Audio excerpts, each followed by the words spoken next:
So let's take a look at the player's default drop shadow. So for instance, you may have a character and it doesn't come with a shadow below it, but you want to place a character with a shadow on it. You can actually go to the option here. We have a character's shadow settings. Now also the shadow, in terms of the developer side, you can actually make a custom shadow and that'll overwrite the default one if it's actually part of the player. If it's not part of the player, then the default circle one will show up. So what we can do, we can enable this one, and we have just a base set of options, which is going to say that the shadow can be available during climb, fall, fly, move, jump, or volume. And then in terms of the options for it, you can say that you want the shadow to stick to the floor, meaning that if the floor is below the player and it moves up and down, then you want the shadow to actually move with the floor where it's going.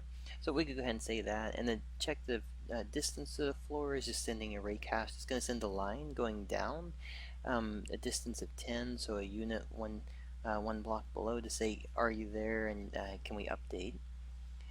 In order to see it, I think by default it's set to 0 on the depth, so I'm going to move it in front of the player just so that we can maintain a visual on it. The shadow's position, rotation, and scale.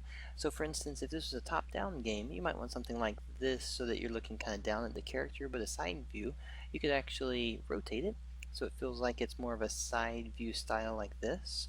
And then in terms of position, you can move it up or down wherever you want it based on wherever the player is going to be. Alright, and then again, color as well, we'll take a quick look at that one, is that you could change. So for instance, if you wanted it to be a particular color, it's a little hard to see on this one, but we'll actually, here, let me just rotate it so you can see it. There we go. So I think there's a tint of blue in there. That's actually a black color, so it's not going to really show too much color in it. If you had white, then you could actually overwrite it pretty easy for the color you want for it. Alright, so we'll rotate it back there just slightly. Okay, so this can be basic for the shadow. So now if I use this for the character, if we play the character here. Alright, so notice the shadow is going to follow the character. And then if I was to jump, then the shadow stays below where the character is, but follows the character's location. And then also if I was to jump, do you see how the shadow moves up and drops down right there?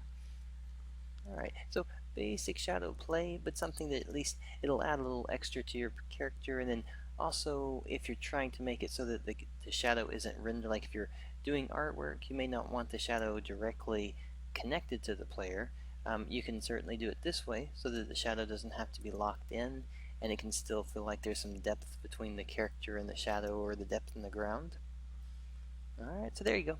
And then also, I've got a hotkey to turn off gravity here, is if I turn off gravity and I move around, the shadow is going to stay with the player here, but notice one of the things that happens with it though is that if I was to jump and go across, now notice that on no gravity, it has to wait until it actually gets to the point where it sees the player, because the player could be moving up or could be moving down, like those. Alright, so there you go. That's going to be basic shadow setup for the player.